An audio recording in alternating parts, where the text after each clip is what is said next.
પ્રસ્તુત છે પ્રાસંગિક. આજનો વિષય ગાંધીધામનો સ્થાપના દિવસ. સંપાદન અશરફ નથવાણી, પઠન કૃપાલી મૈચા.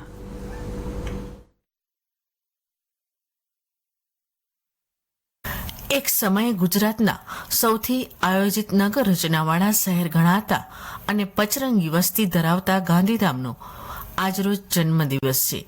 ખૂબ જ ટૂંકા ગાળામાં વિકાસ પામેલા ગાંધીધામ શહેરને વસાવવા માટે શરૂઆતના સમયમાં ગોઠવવામાં આવેલી જુદી જુદી વ્યવસ્થાનો ઇતિહાસ આજે બધા માટે જાણવો રસપ્રદ બની રહેશે. તારીખ 12/2/1948ના દિવસે ભાઈ પ્રતાપ દિયલદાસ નૈનવાણી, આચાર્ય કૃપલાણી, એસઆરસીના ડાયરેક્ટરો તથા ભારત સરકારના અધિકારીઓની હાજરીમાં આદિપુરમાં શિવ મંદિર અને ગાંધીજીના અસ્થિઓની સમાધિ બનાવી આદિપુર ગાંધીધામનો પાયો નાખવામાં આવ્યો હતો.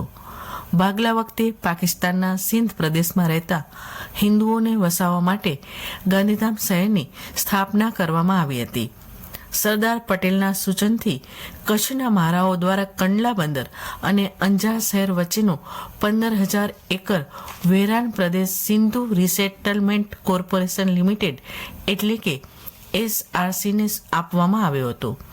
ગાંધીધામની સ્થાપના બાદ સૌથી મોટો પ્રશ્ન રોજગારીનો હતો. તેવા સમયે એસઆરસીએ કંડલા પોર્ટની 1 થી 3 જેટી અને કંડલા નકટી પુલ બાંધવાનો કોન્ટ્રાક્ટ સરકાર પાસેથી રાખ્યો, જેમાં દરેક નગરવાસીને વગર પૂછે નોકરીએ રાખવામાં આવ્યા. લોકો લોન મેળવીને પોતાના મકાન કે દુકાનો ખરીદી શકે તે માટે ભાઈ પ્રતાપે ગાંધીધામ કોઓપરેટિવ બેંકની સ્થાપના કરી. લોકોને રૂપિયા 2, 4 અને 7 જેવા નજીવા ભાડે રહેવા માટે મકાનો આપ્યા.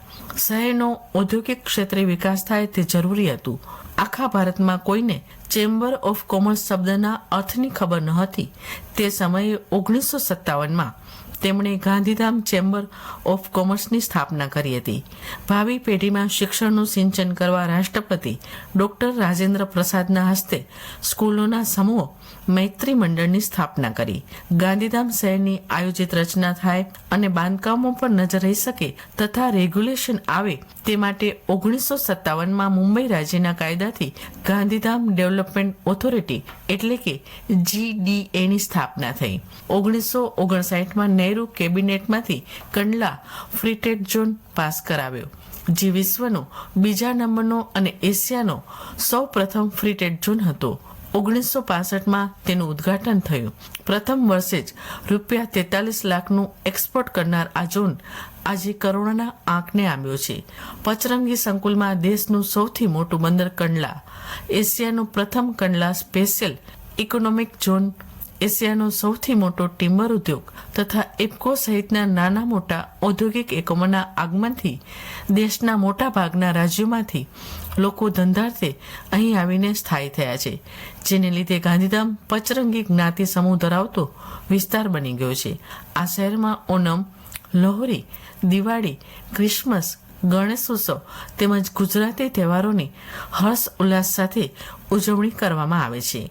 ભારતના સૌથી મોટા કંડલા પોર્ટની લગોલગ ગાંધીધામ વેપાર, લોજિસ્ટિક અને ઔદ્યોગિક વિકાસના કેન્દ્ર તરીકે વિકસ્યું છે અને દેશમાં આંતરરાષ્ટ્રીય વેપારના પ્રવેશદ્વારની ઓળખ મેળવી છે. પરિણામે લોજિસ્ટિક અને વેરહાઉસ પ્રવૃત્તિઓ પણ સોળે કળાએ ખીલી છે. આધુનિક ઇન્ફ્રાસ્ટ્રક્ચર અને પરિવહન નેટવર્ક સાથે લોજિસ્ટિક કંપનીઓ માટે પસંદગીનું સ્થળ બન્યું છે.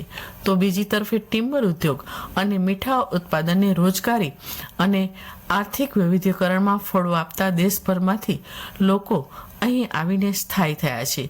આ સંજોગોમાં ગાંધીધામ અને આસપાસમાં નવા રહેણાંક સંકુલો વ્યાપારી હબ આકાર પામતા રિયલ એસ્ટેટ ક્ષેત્રે પણ તેજીઓ જોવા મળી છે. પ્રાસંગિકમાં આજનો વિષય હતો ગાંધીધામનો સ્થાપના દિવસ. સંપાદન અશરફ નથવાણી, પઠન કૃપાલી મૈચા.